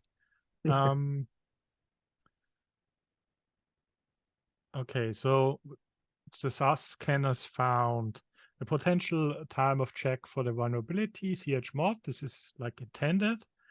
There is the string copy problem. And there is also an open timing attack. So The thing is, it's a combination, right? Because you use the vulnerability scanners to have an advanced version of finding problems, and then you have the Duo Chat to explain it to the developer to be able to understand it better and fix the bug or something like that, right? So the thing is, this description is provided either by the CVE description or by the security scanner. And the idea is, and to be honest, the usage of chmod call hints a potential time of check time, no idea. I mean, I understand it a little bit. The attacker might be able to modify, and then it's a symbolic link attack. Okay, I do know that, but maybe someone else does not. There are some, oftentimes the explanations are good and you can learn about this, but I also want to fix that. I don't only want to like see what the problem is, but I also want to explain it and fix it. And so, there's a button in this regard. You can also see the prompt, which is being sent in the background. This might change in the future. It's in beta right now. And I can use explain vulnerability to open this up now. And this might also be changed to GitLab Duo Chat as an interface. But we need to follow epics and issues for that. Okay. Checks for the permissions. It generates a program which has this how the attacker can exploit that. So I could copy that source code and run it, and then exploit it. And this tells me, okay, the source code is not the source code which I wanted to have fixed, but it shows a different version of how to check for the permissions, and that this is not. No, this is actually a copy of. This is not what I wanted to see. Fix copies the attack. I've seen this this bug before, and this is also why it's in beta at the moment. Copies the attack. Example should provide code fix.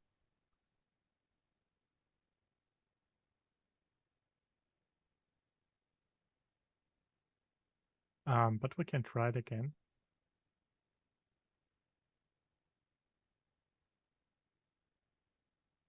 Maybe, I mean, okay, I'm getting the same here again. So let's try another example.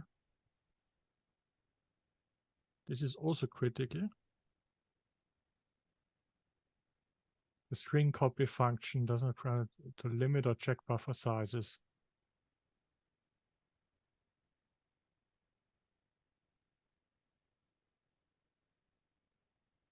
Hello, GitLab Duo. This is a very long string that will overflow the buffer. Nice. Yeah, that's correct. This is the fix. Okay, this is a better example. The other one needs to be improved. This is actually this is a really great thing. Cannot make this bigger, but take a screenshot of that. Yeah, and then, I mean, it's helpful in addition, and it also allows you to kind of take action on the fix, which is helpful for developers, or like for anyone required to fix a vulnerability fast enough. And typically you get vulnerabilities after an incident happens, or you're in the lucky position you get the merge request widget report, and within the review process you can explain the vulnerability, fix it, and it never reaches production, which is also a great way to handle that. But yeah, there's a couple of examples. This was a C code. Certainly vulnerabilities exist in like probably any programming language or code. And yeah, the last thing, or one of the last things, is you you can also use GitLab Duo for analyzing CI/CD job logs, which I find super interesting because I'm often staring at long stack traces when a Python requirement is not installed, or a specific stack trace or a specific long output, and I have no idea why it's failing, which can be helpful to analyze this. And I think we can actually mimic the same example with our Flask, because we didn't install any Flask yet. And just because we don't have AI-assisted things to write pipelines yet, I need to cheat and figure out, oh yeah, okay, I could have written that myself. But I'm lazy. And it's Python. I think this works if I want to run any file. Yeah, maybe just run the hello Python and include tests. Yeah, we don't need to do anything further here. Just say git commit test Python code in CI/CD. Oh, actually, this was not a good idea.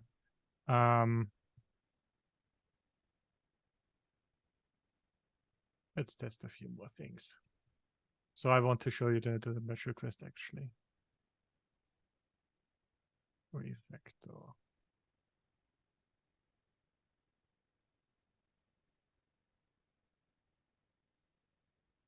I'm lazy now. I'm sorry for the commit message. And by holding command and clicking on it. Open. It's just that this is the protection of this code. Yeah, I think I get this all the time and ignore it all the time. Now I have. You can also use the button in the toolbar to create the MR. Which, oh yeah, I could actually use the integrated features, right? Yeah, there's in the toolbar, there's the create MR switch. Yeah, this one. Yeah, sometimes I'm just too used to using the Git CLI, but I agree. So test failed is intended. And I mean, it's not super long, but still it's like module Flask. So, okay, quite interesting. And there's a button over here, which is called root cause analysis. Which has like a safety disclaimer. But I'm aware this will do something. Okay, it failed because it imports the Flask module. It's not installed. Fix is adding a requirements text file and then install it beforehand. And I mean, I can either do it locally, but I could also follow a different process now. So I navigate back into the merge request using this link here. And again, I can open the Web IDE for simple fixes or for faster fixes that I know already, either code or pressing dot. And the merge request view brings me into, for some reason it took a little longer to load, into the diff view, which is fine. But I can use before script actually. Pip, no, what is pip install -r. Yeah. Requirements. You can of course say pip install Flask.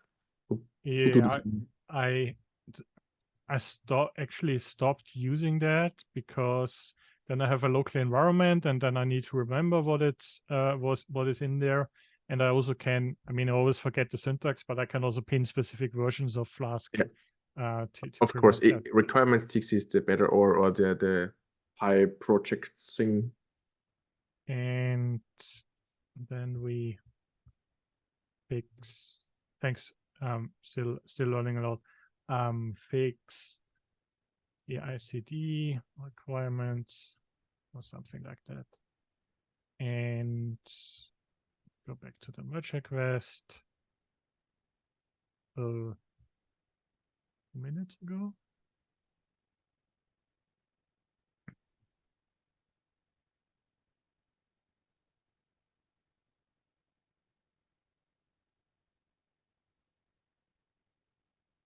It was running, but it didn't show up. I mean, I'm also using Python latest. I shouldn't be using Python latest, but the latest stable tagged version. Because you never know what latest actually means. Like in 2 weeks' time, latest might introduce a Python change, and then you're debugging something, and it's not your software, it's actually the CI/CD infrastructure or the container images. Been there, done that. So for quick demos, latest is fine, but oftentimes it's also, I think there's a Docker image Python Debian Slim or something is available, which is much smaller. And I'm typically like looking for smaller images. Wouldn't this be a great question for Duo Chat? Oh, yeah, actually, it's a good question for Duo Chat. Let's ask Duo Chat. Give me a Python image which is small or something like that. Okay, a Docker image, not a container. Whatever. Docker image. Would you recommend for smaller sizes?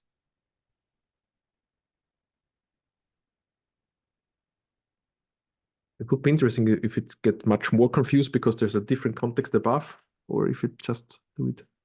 Oh, cool. Oh yeah, I could use Alpine Linux. That's true. Ask it to give you something Debian based or something like that.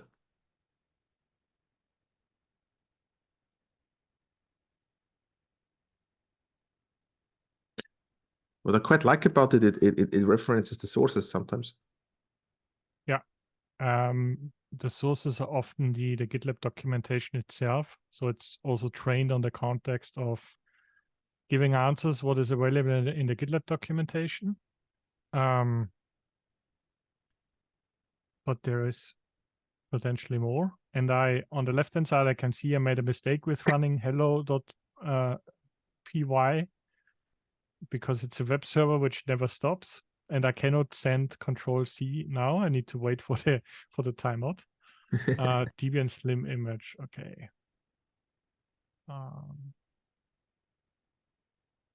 Yeah, I mean, can also be improved the answer in the end. Was that? But it's quite interesting. It suggested in the end the same thing as you said before. So yeah, I probably I've been there quite often to. I'm still working on updating the pipeline efficiency documentation, which has a mention of optimizing Docker images. So yeah, maybe this was actually added by myself or by someone from our teams. But yeah, this data is also being used to providing help. Probably could also ask how to optimize my CI/CD pipeline.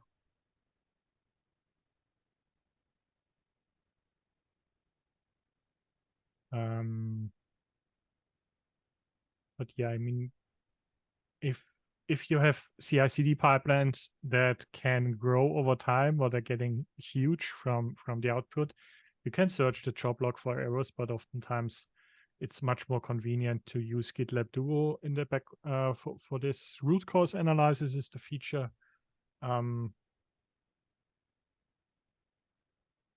Okay. Yeah, it's now generating. I didn't provide any specific context. It generates the default node output again. But it's helpful, like, to optimize dependencies, parallelism, and other things. I still need to figure out how to better instruct the prompt. What we have GitLab Duo here.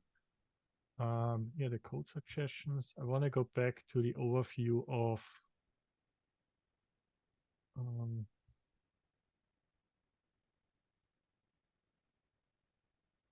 the AI features and quickly checking the presentation. Did I? Oh yeah, this is something I did last week.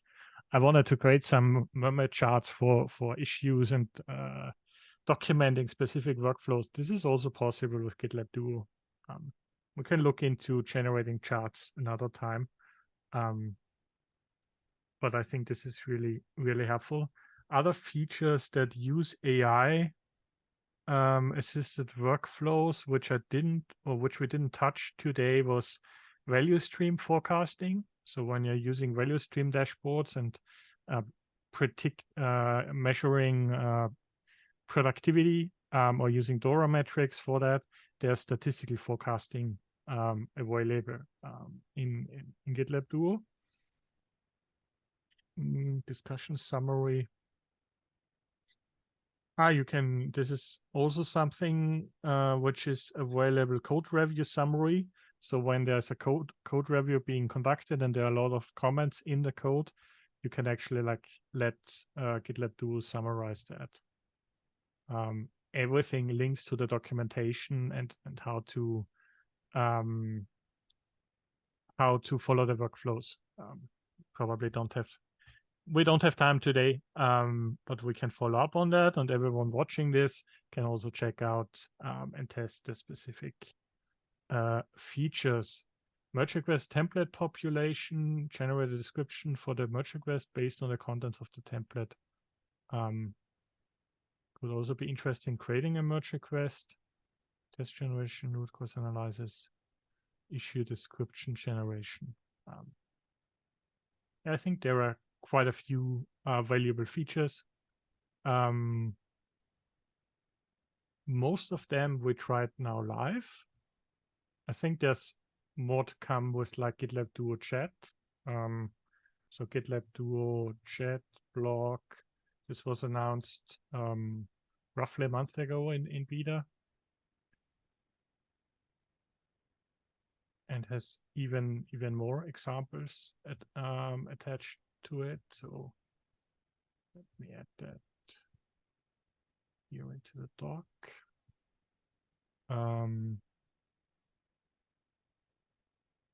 Okay, our project is fixed. Maybe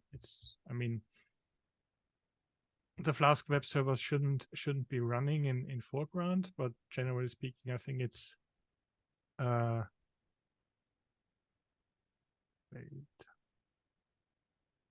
maybe. Yeah, let's leave it at this state actually. And anyone who wants to follow our learning curve can like watch the recording and also check out the Git commits and so on. I think that's about it. If you have any like further comments or questions or things I should be trying, we can do that. Otherwise, I would just refer to next time. Yeah, there are a lot of things to try out, and this, as you already learned, it's you need to write good prompts to get meaningful content. So quite interesting. I would recommend. This video is now long. Start with trying specific features that fit your workflow, like summarizing an issue, explaining code, or using code suggestions, and iteratively learn. And when you onboard a team, for example, build out a learning pathway in the sense of the presentation over here, and I actually this is a working draft, but I will make this available later on. There's a public presentation from. Oh no, this is not what I actually want to do. I was attending the Cloud Native Star meetup, which provides the same slide deck.